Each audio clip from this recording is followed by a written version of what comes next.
এই মুহূর্তে রয়েছি যমুনা ফিউচার পার্কের সামনে আবু সাইদ গেট যেটি রয়েছে। ঢাকায় ভূমিকম্প অনুভূত হয়েছে, এখানকার মানুষ চরম আতঙ্কিত হয়ে পড়েছে। এখানকার ক্ষয়ক্ষতি এই মুহূর্তে যেটি দেখা যাচ্ছে সেটি হচ্ছে যে দেখুন এইখানে ফাটল ধরেছে, কিন্তু যমুনা ফিউচার পার্কে যে উচ্চ ভবন রয়েছে লেভেল 4 কিংবা 5-এ, এখানে এই যে গ্লাস রয়েছে এই ভবনগুলো ফাটল ধরেছে এবং ভিতরের অবস্থা কিছুটা খারাপ, এমনটাই কিন্তু খবর পাওয়া যাচ্ছে। এখানে আমরা সরাসরি রয়েছি, এই সর্বশেষ দৃশ্যটি আপনাদের দেখানোর চেষ্টা করছি।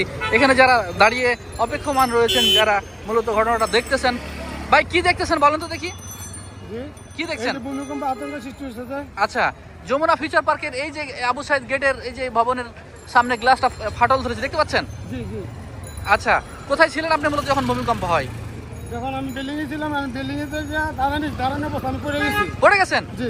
আচ্ছা, কয় তলায় ছিলেন আপনি? আমি ছিলাম নেস্তালাতে। আচ্ছা, আমি দূর উপরে আসলে বিল্ডিং এরকম ডেল দিছিল।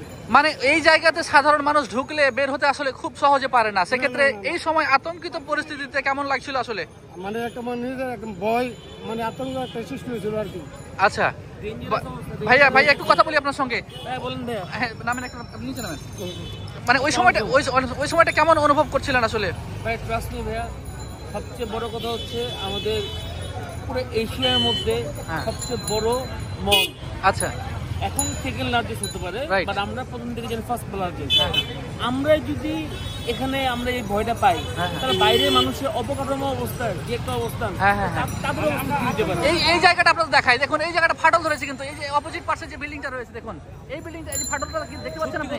সত্যি কথা বলতে এই ঢাকা শহরে যেরকম ভাবে বিল্ডিং গুলো করা হচ্ছে, আচ্ছা, এটা তো সবচেয়ে অনেক মানসম্মত একটা জিনিস, কিন্তু অন্যান্য যেগুলো আছে ওগুলোর যে একটা অবস্থা, আর এই অবস্থার মধ্যে রেক্টর 5 হয়েছে না কত হয়েছে জানি না, আসলে খবর আমার কাছে পাইনি এখনো। 5 যদি হয়ে থাকে তাহলে জিনিসটা আসলে একটু খুব চিন্তার বিষয়। হ্যাঁ হ্যাঁ হ্যাঁ, এটা আমার আসলে জনগণের কাছে প্রশ্ন, আসলে সামনে একটা ভোট যখন মানুষ কেউ দিবে, তার মানে আসলে এই ঢাকা শহর কতটা অনিরাপদ বলেন তো দেখি? ঢাকা শহর যেভাবে মানুষ এখন, আমাদের তো ডিসেন্ট্রালাইজ করা হয় নাই, সেন্ট্রালাইজ সেই মুহূর্তে। আচ্ছা, আর আপনারা যতটুকু শুনি যে কোনো জায়গায় আপনার ডিসেন্ট্রালাইজ হচ্ছে প্রত্যেকটা জিনিস, এটা কতটুকু আসলে বাস্তবায়ন হচ্ছে এটাও আমরা জানি না। তার মানে এই ভবনটা এলাকার মধ্যে সবচেয়ে নিরাপত্তা জনিত ভবন হওয়ার কথা, সবচেয়ে সিকিউরিটি, এইটাই সবচেয়ে নিরাপত্তা জনিত ভবন, অথচ এর ভিতরের অবস্থা অত্যন্ত ভয়াবহ। এইটার ভিতরের অবস্থা অ্যাটলিস্ট ভালো, আচ্ছা অ্যাটলিস্ট ভালো, আচ্ছা, কিন্তু এইটা বাইরের যে অবস্থাগুলা, এগুলোর অবস্থা, এটা যদি হালকা কাঁপে তাহলে এই বাইরেগুলো আরো ভয়ঙ্কর লেভেলে কি কাঁপতে পারে, আপনি চিন্তা করেন। এখন কি করা উচিত আসলে আমাদের উচিত হচ্ছে আমাদের রাজুকের সাথে কথা বলা উচিত, এবং প্রত্যেকটা বিল্ডিং যেগুলো নতুন হবে বা এখনো যেগুলো হচ্ছে, ফর এন এক্সাম্পল, জাস্ট ছোট একটা এক্সাম্পল দিই আপনাকে। আপনি এই বিল্ডিংটা দেখেন, এটা নিচে 1 তলা, 2 তলা, 3 তলা, 4 তলা, 5 তলায় যে আপনার বিল্ডিংটা ওই যে উপরে যে হয়েছে, এটা কি কোনো পাস ছিল, কোনো প্ল্যানিং ছিল? এইটা নিয়ে আপনি কি বলবেন, আপনি আমাকে বলেন। এই ফ্যাসিস্ট সরকার যে সামনে মাঝখানে ছিল, এরপরে এটা কি করছে?